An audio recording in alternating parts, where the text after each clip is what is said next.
I'm the least scientifically trained speaker of any of the speakers that have come. I study human behavior, which is by nature very unscientific.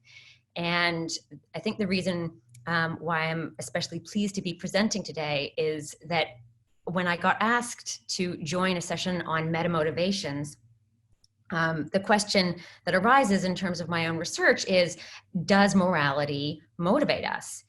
And I started thinking about Maslow's hierarchy of needs. Now, Maslow was a theorist about 100 years ago, and he was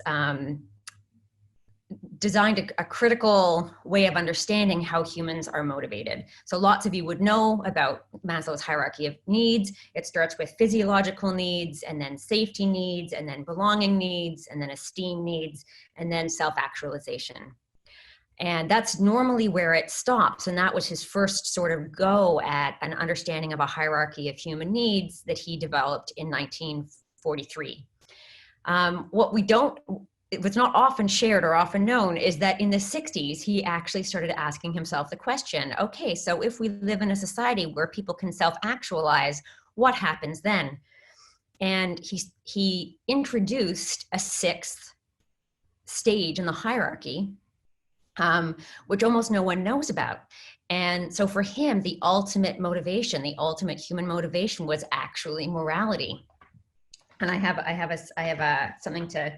a quote from him because it was so relevant to our talk today. He wrote that the fully developed and very fortunate human being working under the best conditions tends to be motivated by values which transcend his self or herself, but he wrote his. And that he called it actually in 1969 a meta-motivation. So meta-motivated people, which is so perfect for today's talk, are people who are motivated by morality. So this is what I've studied for the last 15 years. And I decided to arrange this talk around two things, two sort of social crises that are providing real foci for how we are motivated right now: the Black Lives Matter movement and COVID. And the reason why I think they're important is because the question of what ethical leaders do is help their employees and the people that respond to them meet their human needs. Now, for lots of people, those can be sort of needs farther down on Maslow's hierarchy. So are you, as a leader, helping make sure that your employees are physiologically safe, right? Then are you making sure that they're safe from violence or sickness? Then are you helping them belong? And that's where I'll start with my first, I'm screen sharing. Oh, there we go. My first question.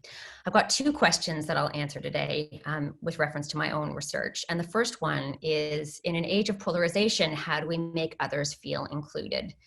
So it's really clear in most countries that polarization of political and social views is becoming more extreme and more dangerous. This exacerbates tensions in a way that leads to violence and unrest and unhappiness and disengagement. So it really is the job of the people who are managing our largest organizations and our small organizations to make people feel included. This isn't being done right now, and I'll help sort of explain what we as individuals can do to help this.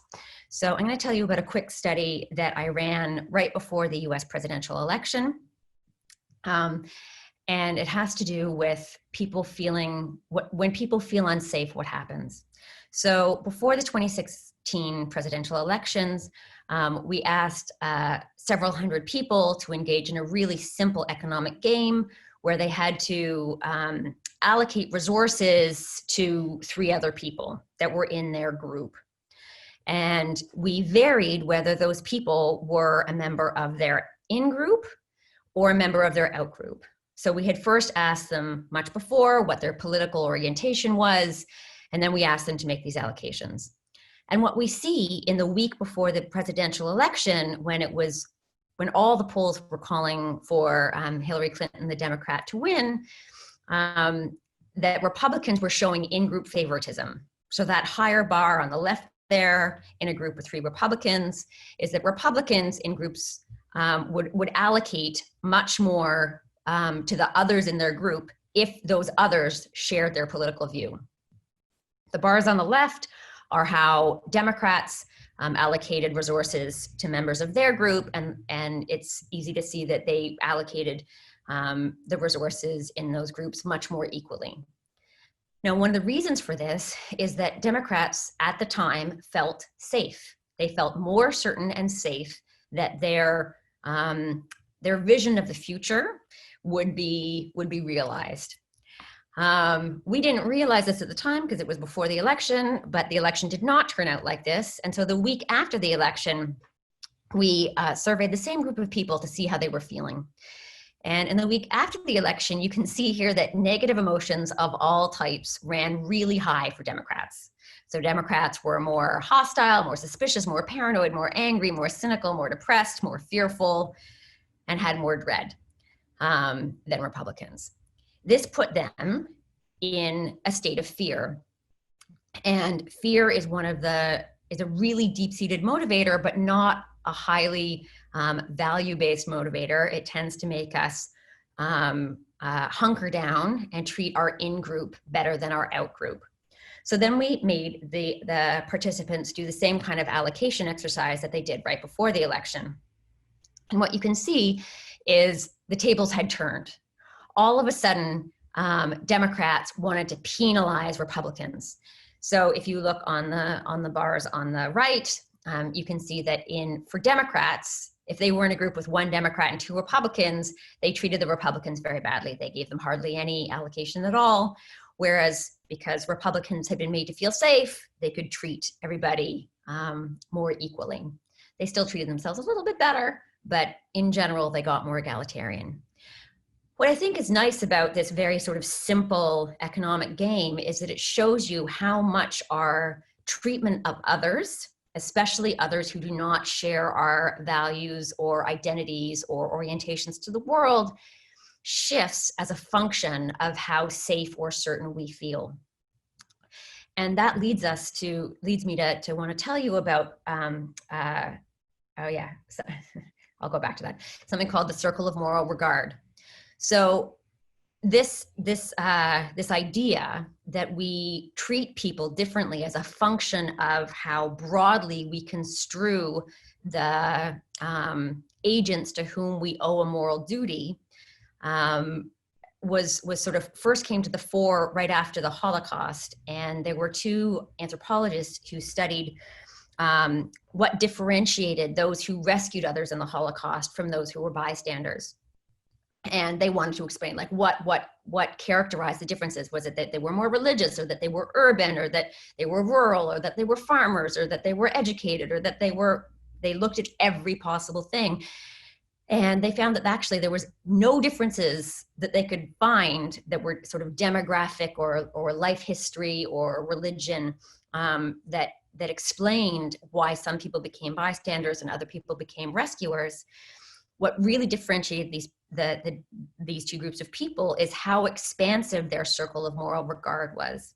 So when you see yourself as owing a moral duty to everybody else who's human on the planet, right, your moral behavior is going to be different than if you just think that you owe a more particular moral duty to yourself or members of your immediate family.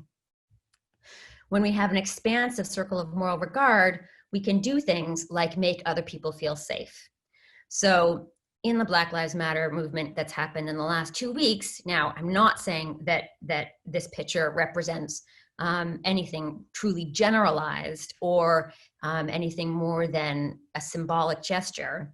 But what I think is really interesting in the news when you hear about some of the demonstrations in some American cities where police officers have been kneeling with the protesters rather than approaching them with riot gear and in military tanks, you can see how that kind of action would help the people around them feel safer which allows us to be more generous to others. So the way of helping people function in a way that has an expansive circle of moral regard is to find ways to meet those very, very basic human needs that Maslow identified. How can we make the people around us feel like their physiological needs are going to be met and that they are safe? And as soon as we start helping the people around us feel that way, their behavior will be more elevated. I was thinking about Dominic Cummings in the last couple of weeks because he provided a nice segue to talk about COVID, but also an example of someone who, in his neglect to apologize for his breaking of lockdown rules with his family and rather providing an explanation, what he was really doing in that press conference was explaining that his circle of moral regard was very narrow. What mattered to him was his immediate family and not the population of the UK. So that was not a press conference that made people feel safe in the same way that people who make sacrifices in order to demonstrate a moral duty to a broader range of people or species, right? We've talked about species, we've talked about plants today. We need to find ways of expanding our sphere of moral regard rather than limiting it. The second question that I've been thinking a lot about in the last couple months is, in an age of uncertainty, how do we make others feel safe? And the last 3 months have been, well, they keep using the word unprecedented, and that is certainly true. But what's been most salient to me is how unsafe it feels. So I was thinking about, how do leaders make others feel safe? And for this, I wanted to tell you about another study that I'm doing in a way that can help anyone as an individual make small changes in their life that might help on a broader scale eventually. So I study the role of humility in leadership effectiveness and how other people view their leaders. And this basically means two things. It means that leaders need to function in ways that diminish their own self-importance vis-a-vis the importance that they show others. And here I have a picture of Pope Francis kissing the feet of refugees of all different religions, all different stripes of society, including people who were felons or imprisoned before. This is a very different sort of leadership symbol than we've seen before in the Catholic Church. And it really telegraphs to the people who view Pope Francis as a leader that he is not important. What's important to him as a leader is serving the others around him. So diminished self-importance is a really important part. The second thing that's really important to humble and effective leadership is showing a heightened understanding of others. Now, Jacinda Ardern has been highlighted in the press several times for being a truly exceptional leader through the COVID crisis. This picture here is not in the COVID crisis. It's when there was a mass shooting in a mosque in Christchurch in New Zealand, and a picture of her hugging someone who was affected by that tragedy. One of the things that she has been noted for and is consistently praised for is how much empathy she has for those around her. And that was consistently demonstrated in the types of speeches, very different from Dominic Cummings, in how she talked about everyone making the sacrifices that were necessary to get through COVID together. We need to do this together. There was a lot of we in the way that she was orienting her public messages. In turn, I think that made others feel safe. It allowed them to make more rapid and quick and extreme lockdown measures earlier on. And now we see that New Zealand has basically managed to get through this first wave of the COVID crisis with very few deaths and with a rapidly easier economy reopening than we will see in the UK or in the US. So how can you help others develop this capacity? The paper that the research that I wanted to tell you about just before I end is a paper that I'm writing right now about the role of reading literature in leadership effectiveness. This work came out of an observation when Barack Obama was leaving office. I know that my accent sounds American, but in fact, I am Canadian. I'm still interested in Obama as a leader, who would annually share a list of books that had been really meaningful to him that year. He's a really avid reader, in sort of contrast to the current US president. And it got me thinking about whether reading literary fiction, literature, actually can make you a more effective leader. Could the causal direction move that way? So I thought about the way that books had affected me. And there's a whole body of work in cognitive psychology about how literature affects your cognitions. But I think it's really interesting that literature can do two things. One, it helps you develop an understanding that you are not the main character in the universe. You are not the one of central importance. You are not the narrator. You're the narrator of your life, but there's a lot of other people with other narratives that are also important. Novelist George Eliot, several hundred years ago, wrote that literature is a mode of amplifying experience and extending our contact with our fellow men beyond the bounds of our personal lot. It was transcendent in the same way that Maslow talked about beyond self-actualization. Our meta-motivation is a transcendent set of values.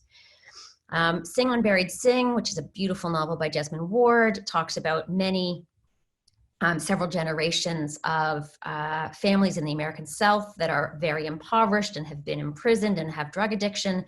And reading that book gave me a real sense of what it would be like to be imprisoned in the American South in the 1930s. Now, that's an experience that I could never otherwise have really deeply, except through reading a beautiful description of it in literature.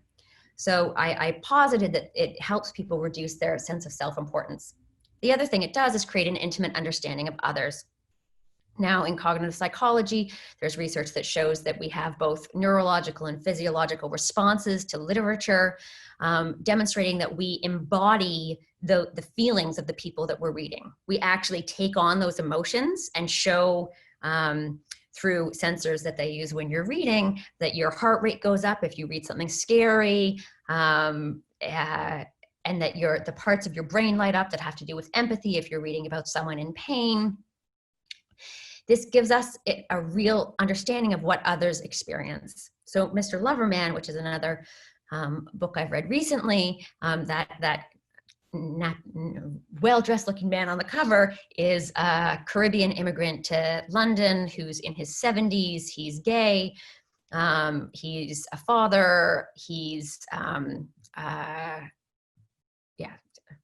I'm not gay. I'm not from the Caribbean. I'm not Black. I'm not 70 and I'm not gay. So I don't have a lot in common with Mr. Loverman in most other ways. But when I read that book, I could experience what he did. I saw the world through his eyes, giving me this intimate understanding of others.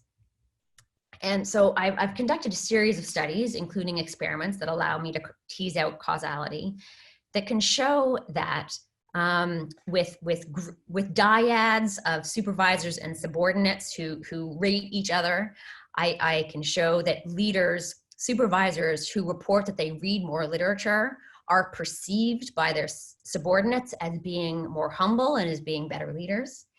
And I've even done this experimentally where I've had groups of participants in psychology experiments read either passages from a piece of literature or from a memoir, and then get them to write a speech as if they're a leader. And what's really interesting is if all you had to do was read 20 pages of either a memoir or a piece of literature, and we can show that the people who read literature and then wrote a speech as a leader use twice as many, people who read literature use half as many I words and twice as many we words in those speeches as those who read literature.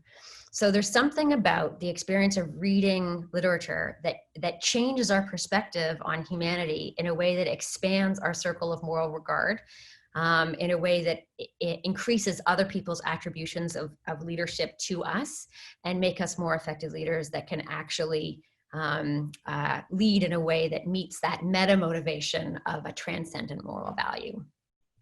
So I know that this was a slightly different presentation, but I appreciate your attention, and hopefully I'm happy to answer any questions you have. Hi, Celia. Thank you so much. We had a couple of questions. I think, firstly, it was really interesting to hear we can practice our own ethical leadership simply by starting to read more, by imagining ourselves in other people's shoes through books, which is something that we all can think about now as we're staying at home more. So I have a couple of questions that have come in from the audience both before and now. So the first one is, can we really define what ethical is? Isn't the concept continually evolving? So this is a question that I've had a chance to think a lot about. And I think in some ways, focusing too much on how the concept of what's ethical is evolving absolves us of responsibility for thinking about what the true moral values that underpin societies are. And what really changes actually is how broad one circle of moral regard is. You go back to the Greeks, and they had the same kind of moral values, two main ones: against harming others and to treat people fairly. Now, the Greeks engaged in slavery, so they defined their circle of moral regard as the Greeks were owed better moral behavior than anyone who wasn't Greek, right? So for me, what really changes is how that sphere of moral regard is conceived rather than the moral values themselves. Great. So we had a question come in from the audience during the talk, and it's from Ray Shaw, and he asks, can morality be quantified, preferably in monetary terms, so that economists can include this in their assessments? I can guess what you will answer to this. You know, another project that I'm working on right now is the moral problems with quantification. Okay. And it's not, you know, I'm a social scientist. I quantify things. I do empirical research. That, you know, it's not that I'm against numbers. What I worry about, right, which is why that's a really tricky question, is the things that are easier to quantify, we value more, because they can go in a spreadsheet more easily and we can sort them, and it can seem like the most important ones are at the top. And at the end of the day, you know, when you do studies of people at end of life and you talk about what's important, it's never the stuff that's easily quantified. So while I wish it were true, I would encourage people to think more deeply about the things that are difficult to quantify and how they should play into our decisions, even though they're not going to be the ones that are as attractive immediately because we can put them in Excel. Great. So we had another question come in from Mike Tennant, and he says that Maslow is very much perceived as being associated with individualism.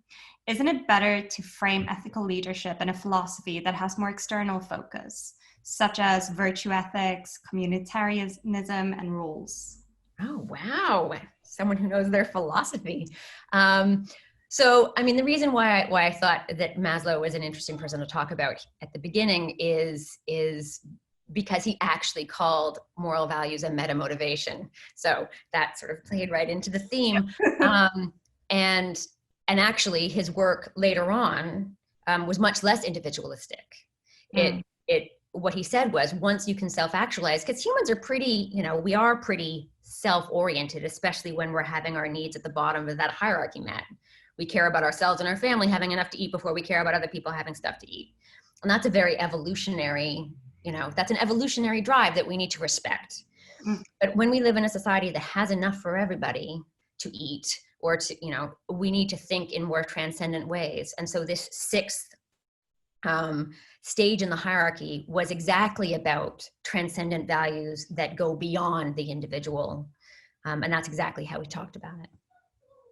Fantastic. And then we had another one, which will be the last one before we move on. So that is, can you share examples of ethical leaders in business today? Has anyone surprised you positively or negatively during the COVID crisis? Oh, I mean, people have surprised me both ways in the COVID crisis. One of the things that I have found really interesting is there are some leaders who have really prioritized their stakeholders, who have made sure that their employees are safe, made sure that, and that whatever extra money there is goes into supporting their business and making sure that employees lower down are safe. And there have been other people who have done the exact opposite, right? One of the things that I encourage leaders to think about is that they are actually creating their legacies now. When we're in a period of uncertainty, what people want to do is hunker down and protect self, which is why a lot of people are like, okay, we'll put everyone on furlough. We're going to, and that becomes very self-focused. But there are, and suddenly I'm blanking on all of them. Several organizations have really put their employees first. So for example, I get Ocado delivery. I have always loved Ocado and I like them even more now. And when I ask the people who come and deliver how they're doing and how they're keeping safe, one of the delivery men recently said, I've only worked at Ocado for 2 months, but it's the first place I've ever worked where they actually cared about my mental health. And I've never heard someone really low down in an organizational hierarchy talk so passionately about an employer that way. So I do think there's a really wide variance. When we are under threat, it is almost an evolutionary drive for us to behave selfishly. But if we can behave transcendently, that is what will get us through this crisis.